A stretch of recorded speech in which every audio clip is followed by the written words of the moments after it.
Bonjour, dans cette minute de Sarah, où nous traitons de façon concise et synthétique des sujets profonds. Alors aujourd'hui, j'ai envie de traiter un sujet important que je traite beaucoup en consultation et en particulier dans cette période de pré-Saint-Valentin.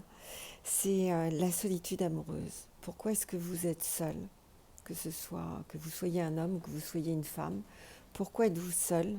Pourquoi est-ce que, alors que consciemment, vous voulez vraiment être avec quelqu'un, vivre une très belle histoire, que vous vous sentez disponible pour ça, pourquoi ça ne marche pas? Pourquoi ça ne marche pas? Pourquoi vous n'y arrivez pas? Pourquoi ça bloque? C'est ça qu'on va traiter aujourd'hui. Et je vais en parler sous un angle peut-être inhabituel pour vous, qui est l'Oedipe. Ne soyez pas surpris ou surprise de ressentir une certaine colère quand je vais en parler. Alors, l'Oedipe, classiquement, c'est l'idée que la petite fille est amoureuse de son papa et que le petit garçon est amoureux de sa maman. Alors, oui, certes, mais pas que, et surtout pas que d'ailleurs, parce que en réalité, l'Oedipe, c'est une affaire de corps, une affaire de désir, une affaire de fantasme et une affaire de plaisir. Ça commence fort. Ça veut dire que, en tant qu'enfant, sans que vous en ayez bien sûr le souvenir, vous avez désiré le parent qui vous touchait. Pas que au niveau d'organes génitaux, mais simplement en touchant votre corps, le parent a réveillé en vous une pulsion sexuelle, une pulsion de désir, de plaisir. Et évidemment, c'est encore plus fort avec le parent de sexe opposé, mais il faut savoir que ça existe avec le parent de même sexe. Donc en fait, l'Oedipe, c'est un mouvement du corps de l'enfant vers le corps de l'adulte qui est le parent.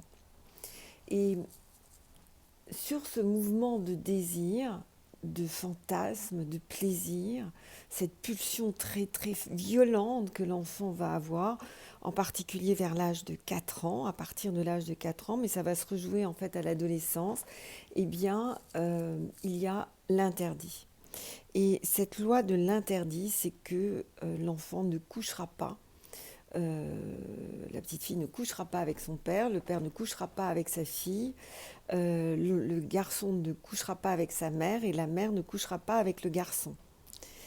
Lorsque j'ai des parents, je leur demande souvent de donner la loi de cet interdit d'inceste, c'est-à-dire si le parent a cette force de dire à son enfant, voilà, par exemple, si je parle moi par rapport à mes fils, la femme que je suis n'est pas disponible pour mes fils.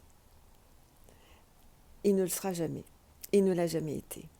Elle est disponible pour mon homme. Ma partie maman est disponible à 100% pour mes enfants. Ma partie professionnelle n'est pas disponible pour mes enfants, en particulier dans le job que je fais. Alors, est-ce que ça commence à devenir plus clair? Ça veut dire que lorsque vous avez un enfant et que, en tant que parent, vous allez poser cette loi de l'interdit, vous allez dire avec ces mots qui semblent être des mots fabriqués, eh bien, en réalité, vous allez libérer votre enfant de cette pulsion extraordinaire qui s'est mise en place dans la toute petite enfance et qui était bien normale. C'est normal que l'enfant ait ressenti ça. Et il est de notre devoir en tant qu'adulte de donner la loi qui interdit qu'il y ait une consommation, évidemment. Ça veut dire que les mamans, vous ne pouvez pas dormir avec vos enfants ados, par exemple. Les papas, vous ne pouvez pas embrasser sur la bouche ou toucher les seins ou les fesses de vos filles. Ça veut dire que il y a des choses comme ça que vous ne pouvez pas faire et que vous ne devez pas faire. Et en préservant cette distance, vous allez autoriser vos enfants à être des adultes avec une vie amoureuse. Et ces derniers temps, alors que je traite beaucoup d'inceste, d'interdit d'Oedipe, d'inceste aussi, d'inceste consommé, mais aussi simplement d'Oedipe, c'est-à-dire simplement la pulsion, eh bien, ce qui sort derrière, c'est qu'il y a des demandes en mariage, il y a des gens qui rentrent en couple, qui s'investissent en couple, où tout d'un coup les choses deviennent faisables. D'où ce petit témoignage un peu transformé pour que ce ne soit pas identifiable que j'ai mis ce matin sur Facebook. Donc on va tapoter ensemble et allez-y tranquillement. Vous pouvez fermer les yeux pour mieux ressentir. Je lâche l'emprise sur mon enfant. Faites-le même si vous n'avez pas d'enfant. Inspirez.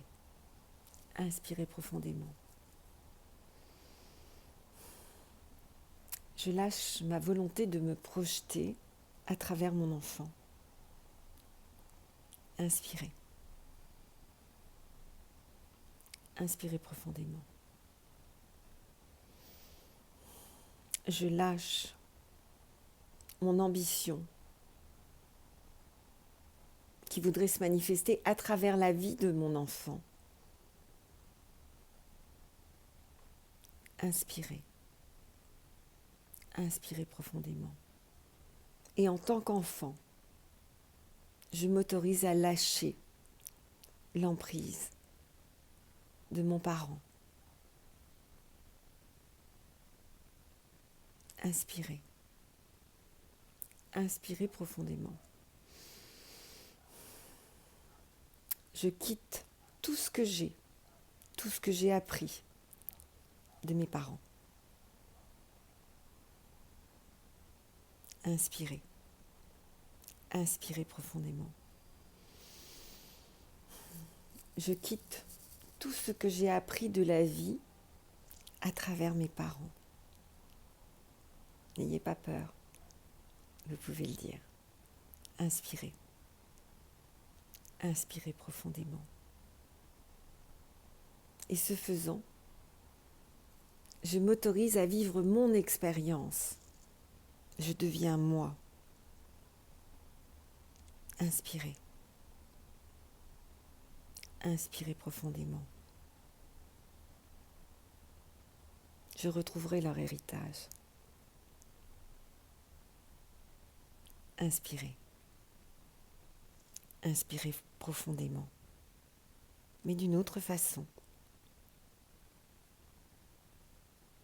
Inspirez. Inspirez profondément. Je m'investis dans mon histoire et dans mon expérience. Inspirez. Inspirez profondément. Alors je trouve le sens de ma vie. Inspirez. Inspirez profondément. En lâchant l'Oedipe, je crois tout perdre et je gagne tout. Inspirez.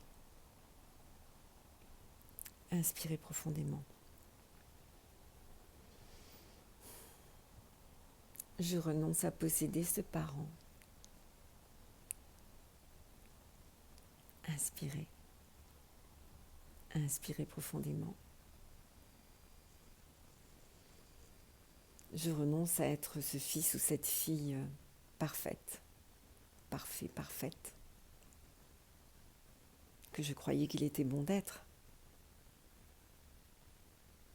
Inspirez. Inspirez profondément. Alors je découvre à travers mon expérience, ma vie. Inspirez. Inspirez profondément.